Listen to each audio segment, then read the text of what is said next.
ദൈവ തിരുനാമത്തിന് മഹത്വം. പരിശുദ്ധനായ പരിമല തിരുമേനിയുടെ 113-ാം ഓർമ്മ പെരുന്നാളിന് തിങ്കളാഴ്ച കൊടിയേറുവാൻ ദൈവത്തിൽ ശരണപ്പെടുന്നു. ഒരാഴ്ചക്കാലം നീണ്ടു നിൽക്കുന്ന പെരുന്നാളാണ് പരിമലയിൽ നടന്നു വരുന്നത്. ഓരോ വർഷവും പരിമലയിൽ പെരുന്നാളിനെത്തുന്ന ഭക്തജനങ്ങളുടെ എണ്ണം അഭൂതപൂർവമായി വർദ്ധിച്ചു വരികയാണ്. ജാതി മത വ്യത്യാസമില്ലാതെ അടുത്തു നിന്നും അകലെ നിന്നും അനേകർ ഈ പെരുന്നാളിൽ വന്ന് സംബന്ധിക്കുന്നു. പ്രധാന ദിവസങ്ങളിൽ കടന്നു വരുവാൻ കഴിയാത്തവർ ഇപ്പോൾ തന്നെ കുടുംബമായി ഒറ്റയ്ക്കായി നാട്ടിലുള്ളവരും ഇടവുകളും ഒക്കെ സംഘടിച്ച് ചെറിയ ചെറിയ പദയാത്രാ സംഘങ്ങളും പരിമലയിൽ എത്തിക്കഴിഞ്ഞു. ഇത് മലങ്കര സഭയെ സംബന്ധിച്ചിടത്തോളം ഏറ്റവും പ്രധാനപ്പെട്ട ദിവസങ്ങളാണ്. വിശ്വാസികൾ ഒന്നിച്ച് ചേർന്ന് ഒരു പരിശുദ്ധന്റെ മധ്യസ്ഥതയിൽ അഭയം തേടുന്നു എന്നുള്ളത്. തിരുമേനിയുടെ ജീവിതം നൽകുന്ന സന്ദേശം വളരെ കാലിക പ്രസക്തമാണ്. തിരുമേനിയുടെ ജീവിതത്തെ ചരിത്രകാരന്മാർ 3 ഘട്ടങ്ങളായി വിശേഷിപ്പിക്കുന്നുണ്ട്. ദൈവവിളി കേട്ട് ദൈവഹിതത്തിന് സമർപ്പിച്ച് തിരുമേനി വൈദിക രംഗത്തേക്ക് വന്ന കാലം മുതൽ തിരുമേനി മെത്രാപ്പോലീത്ത ആകുന്നിടം വരെയുള്ള 29 വയസ്സ് വരെയുള്ള ആദ്യത്തെ ഒരു കാലഘട്ടം കഠിനമായ തപസ്സിന്റെയും സന്യാസനിഷ്ഠകളുടെയും പൗരസ്ത്യ ആധ്യാത്മികതകളുടെയും തീവ്രവും ആഴവുമായ അനുഷ്ഠാനങ്ങളിൽ അണുവിട വ്യത്യാസപ്പെടാതെ തിരുമേനി തന്റെ ജീവിതത്തെ പാകപ്പെടുത്തിയെടുക്കുന്ന ഒരു ഫോർമേഷൻ പീരീഡ് ഉണ്ട്. വാസ്തവത്തിൽ തിരുമേനിയുടെ ജീവിതത്തിന്റെ കൈമുതൽ എന്ന് പറയുന്നത് തിരുമേനി ആർജിച്ചെടുത്ത ആത്മീയതയുടെ ഒരു ആർജവ ഭാവമായിരുന്നു. പിന്നീടുള്ളത് 29-ാമത്തെ വയസ്സിൽ തിരുമേനി മെത്രാപ്പോലീത്തയായി, തെക്കൻ ഭദ്രാസനങ്ങളുടെ ചുമതലയായി. തിരുമേനി പരിമല കേന്ദ്രീകരിച്ചുകൊണ്ട് ഈ സ്ഥലങ്ങളിൽ ദൈവിക ശുശ്രൂഷ നടത്തി. യാത്രാ സൗകര്യങ്ങളില്ല, ജനങ്ങളുമായി ബന്ധപ്പെടുവാനുള്ള കമ്മ്യൂണിക്കേഷൻ പരിമിതികളുണ്ട്. പരിമലയിൽ താമസിക്കുന്ന വൈദിക വിദ്യാർത്ഥികളെ അഭ്യസിപ്പിക്കണം, ഇടവകൾ സന്ദർശിക്കണം, ജനങ്ങളുടെ സങ്കടങ്ങൾ കേൾക്കണം. അതിനിടയിൽ അദ്ദേഹത്തിന് അനുഗ്രഹം തേടിയെത്തുന്ന വിശ്വാസികളെ അനുഗ്രഹിക്കണം. ഇങ്ങനെയൊക്കെയുള്ള ആ ജീവിതം അതിനെ അഡ്മിനിസ്ട്രേഷൻ പീരീഡ് എന്ന് വേണമെങ്കിൽ ഒരു പക്ഷേ വിശേഷിപ്പിക്കാമായിരിക്കും. ഈ ഉത്തരവാദിത്വങ്ങളുടെ നിർവഹണത്തിന്റെ ഒരു കാലഘട്ടം. തിരുമേനി പ്രാർത്ഥനയുണ്ട് എന്ന് പറഞ്ഞ് തന്റെ ഉത്തരവാദിത്വങ്ങൾ ഒഴിവാക്കുകയോ, ഉത്തരവാദിത്വങ്ങൾ ഉണ്ട് എന്ന് പറഞ്ഞ് തിരുമേനി പ്രാർത്ഥന അല്ലെങ്കിൽ ആത്മീയമായ അനുഷ്ഠാനങ്ങൾ കുറവ് വരുത്തുകയോ തിരുമേനി ചെയ്തു. ഇതിന്റെ രണ്ടിന്റെയും കൂടെ ഒരു സമന്വയ ഭാവം തിരുമേനിയിൽ കാണാനായിട്ട് കഴിയും. തിരുമേനിക്ക് വരുന്ന എഴുത്തുകൾക്കെല്ലാം സ്വന്തം കൈകൊണ്ടാണ് മറുപടി അയക്കുന്നത്. അതിൽ ഉപദേശങ്ങളുണ്ട്, ഗുണദോഷങ്ങളുണ്ട്, പ്രശ്നങ്ങൾക്ക് പരിഹാരമുണ്ട്, മാർഗനിർദ്ദേശങ്ങളുണ്ട്. ഇതെല്ലാം വളരെ കൃത്യമായി തിരുമേനി ചെയ്തു. പള്ളികളുടെ ഭരണകാര്യങ്ങളിൽ താൻ ചെല്ലേണ്ട സ്ഥലങ്ങളിൽ ചെന്ന് വേണ്ടുന്ന നേതൃത്വം കൊടുത്തിരുന്നു. ഇവിടെ വൈദിക പരിശീലനത്തിന് വരുന്ന വിദ്യാർത്ഥികളെ കൂടെ താമസിപ്പിച്ച് വാമൊഴിയായി പറഞ്ഞു കൊടുത്തതിൽ കൂടുതൽ എനിക്ക് തോന്നുന്നത് സ്വന്തം ജീവിതത്തിലൂടെ തിരുമേനി അവർക്ക് ജീവിത മാതൃകയിലൂടെ അവരെ അഭ്യസിപ്പിച്ചു. ഇവരെല്ലാം വളരെ നിഷ്ഠയോടും ചിട്ടയോടും കൂടി തിരുമേനിക്ക് കാര്യങ്ങൾ ചെയ്യാനായിട്ട് സാധിച്ചത് ആ ഫോർമേഷൻ കാലഘട്ടത്തിൽ തിരുമേനി നേടിയെടുത്ത ഒരു ആധ്യാത്മികതയുടെ ദൈവികതയുടെ ശക്തമായ അടിത്തറയുണ്ട്. അതിലാണ് 3-ാമത്തെ ഘട്ടം ആയിട്ട് വിശേഷിപ്പിക്കുന്നത് തിരുമേനി വിശുദ്ധ നാടുകൾ ഊർസ്ലേം യാത്ര കഴിഞ്ഞു വന്നുള്ള തിരുമേനിയുടെ ആ അവസാനത്തെ പ്രവർത്തന കാലഘട്ടമാണ്. ഊസ്ലേം യാത്രാ വിവരണം തന്നെ വായിച്ചാൽ നമ്മൾ അത്ഭുതപ്പെട്ടു പോകും. അതും ഈ പറഞ്ഞതുപോലെ ഇന്നത്തെ പോലെയുള്ള യാത്രാ സൗകര്യങ്ങളൊന്നും ഇല്ലാതെ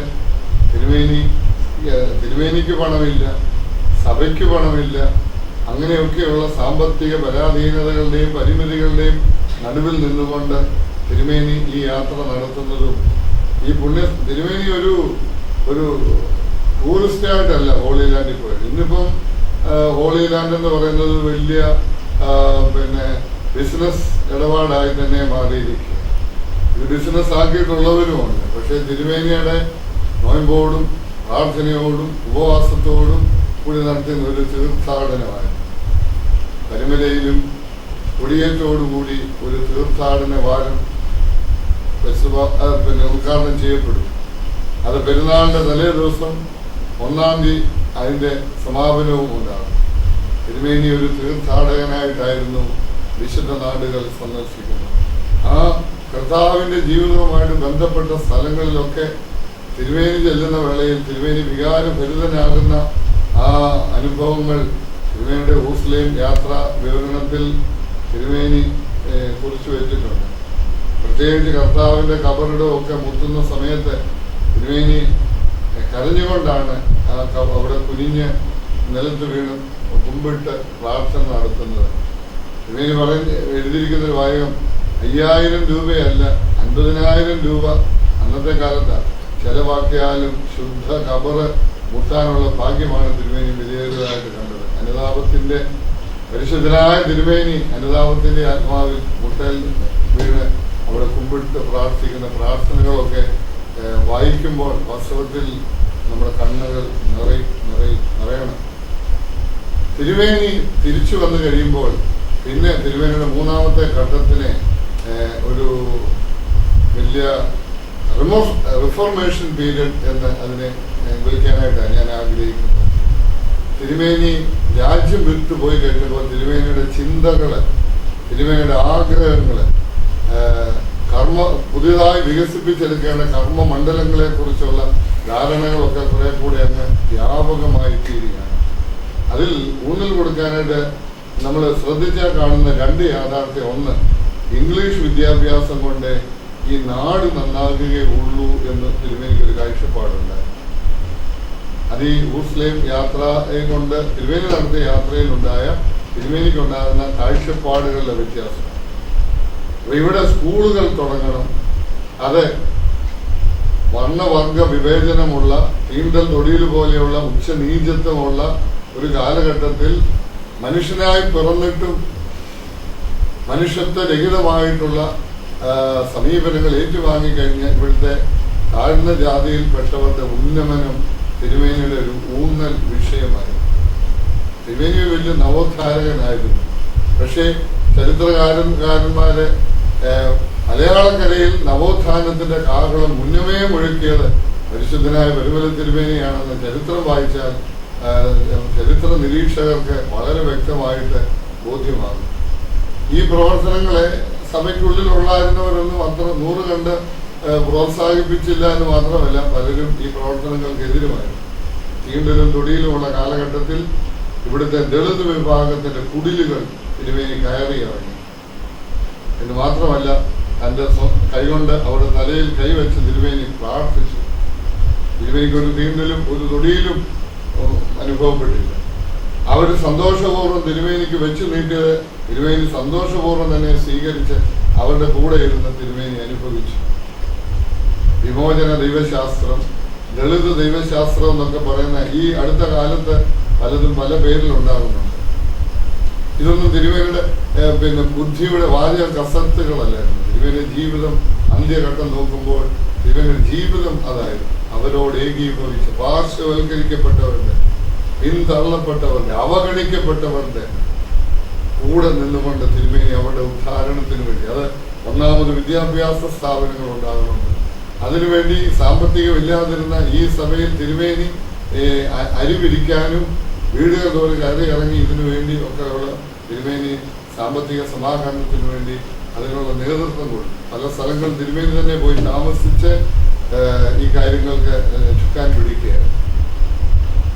അങ്ങനെയൊക്കെയുള്ള ഒരു പുണ്യാത്മാവായിരുന്നു. അപ്പം വിശുദ്ധി എന്ന് പറയുന്നത് തിരുവേനിയെ സംബന്ധിച്ചിടത്തോളം ജനങ്ങളിൽ നിന്നും ചുറ്റുപാടുകളിൽ നിന്നും വേറെ മാറിയിരുന്ന് എവിടെയെങ്കിലും ഒറ്റയ്ക്ക് പോയിരുന്ന് ദൈവമായിട്ടുള്ള ഒരു സംസർഗം, അത് തിരുവേനിയുടെ ആധ്യാത്മിക ജീവിതത്തിൽ ദിവസവും ഉണ്ടായിരുന്നു. ലോകത്തിന്റെയും ലൗകികതയുടെയും ഇടപാടുകളിൽ നിന്ന് പിന്മാറി തിരുവേനി പ്രാർത്ഥനയിലും മൗനത്തിലും മനനത്തിലും ചെലവഴിച്ചു.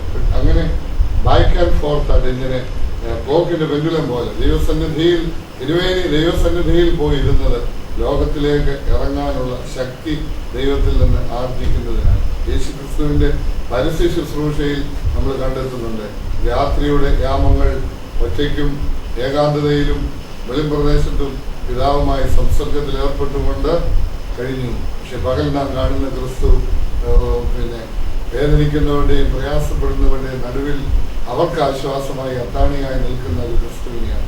ഇവരുടെ ജീവിതകാലത്തിന്റെ അന്ത്യഘട്ടങ്ങൾ, സമയങ്ങൾ എന്നൊക്കെ പറയുന്ന അതുപോലെയുള്ള ഒരു ക്രിസ്തു ഭാവം പരിശുദ്ധനായ പരിമല തിരുമേനിയിൽ കാണുന്നുണ്ട്. ഇത് നമ്മൾ വളരെ ഗൗരവപൂർവ്വം കാണേണ്ട ഒന്നാണ്. അപ്പോൾ വിശുദ്ധിക്ക് ഒരു നവദർശനം തിരുമേനി നൽകുന്നുണ്ട്. ആ ദർശനം എന്ന് പറയുന്നത് ലോകത്തിലേക്ക് ഒരു സേവനത്തിന് വേണ്ടി സന്നദ്ധനായി ഇറങ്ങുന്നു. ലോകത്തിന്റെ പ്രയാസങ്ങളും പ്രതിസന്ധികളും മനസ്സിലാക്കി അതിനെ തന്നാൽ കഴിയുന്ന വിധത്തിൽ പരിഹാരം. ഷൂസെ സരമാഗോ എന്ന് പറയുന്ന ഒരു പോർച്ചുഗീസ് നോവലിസ്റ്റിന്റെ ഒരു നോവലുണ്ട്, ബ്ലൈൻഡ്നെസ് എന്നാണ് അതിന്റെ പേര്, അന്ധത അല്ലെങ്കിൽ തിമിരം എന്നൊക്കെ നമുക്ക് അതിനെ പേര് കൊടുക്കാമായിരിക്കും.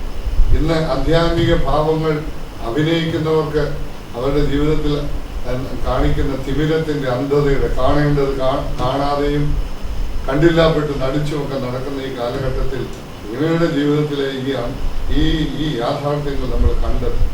തിരുമേനി ലോകത്തിന്റെ സ്പന്ദനങ്ങൾ, തിരുമേനിയുടെ ഹൃദയത്തിന്റെ തുടിപ്പായി തിരുമേനി കണ്ടു. Seen the realities.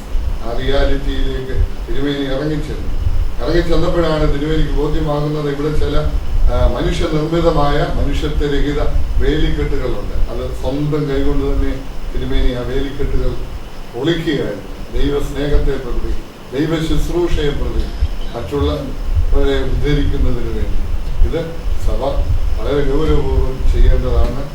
തിരുവേനിയിൽ നിന്ന് നമ്മൾ അനുഭവങ്ങൾ ഉൾക്കൊണ്ടുകൊണ്ട് ഈ കാലഘട്ടത്തിൽ ഇരുന്ന് കൂടുതൽ കർമ്മ പദ്ധതികൾ കണ്ടെത്തുവാൻ വ്യക്തികളായി കൂട്ടമായി നമുക്കെല്ലാം കഴിയണം. നാളെ തിങ്കളാഴ്ച ആരംഭിച്ച 2-ാം തീയതി മുതൽ വരെ നീണ്ടിരിക്കുന്ന ഈ പെരുന്നാളിന്റെ അനുഗ്രഹത്തിന് വേണ്ടി നിങ്ങൾ പ്രാർത്ഥിക്കണം. ആവുന്ന വിധത്തിൽ വന്ന് ഇതിൽ പങ്കാളികളാകണം. ദൈവമായ കർത്താവ് നിങ്ങളെയും നിങ്ങളുടെ കുടുംബങ്ങളെയും സകലരെയും സർവ്വരെയും ഈ പരിശുദ്ധന്റെ മധ്യസ്ഥയാൽ വാഴ്ത്തി അനുഗ്രഹിക്കട്ടെ. അദ്ദേഹം നടന്ന ഈ മണ്ണിലൂടെ നമുക്കും ആ ആത്മാവിൽ മുന്നേറുവാൻ ദൈവം സഹായിക്കട്ടെ. നമ്മുടെ എല്ലാം സമയം നമുക്ക് വേണ്ടി വരപ്പെട്ടു എല്ലാവിധ ഭക്തിയാദരവും ഇവിടെ നടക്കുന്ന എല്ലാ ടി വി അതിനെ പ്രത്യേകം ശ്രദ്ധിക്കുന്നുണ്ട്. ഞങ്ങൾ അതിനെ ചുമതലപ്പെട്ടവർക്ക് നിർദ്ദേശം കൊടുത്തിട്ടുമുണ്ട്. പ്രയോജനപ്പെടുത്തണമെന്ന് എല്ലാവരോടും ഞങ്ങൾ സ്നേഹപൂർവ്വം ആവശ്യപ്പെടുകയും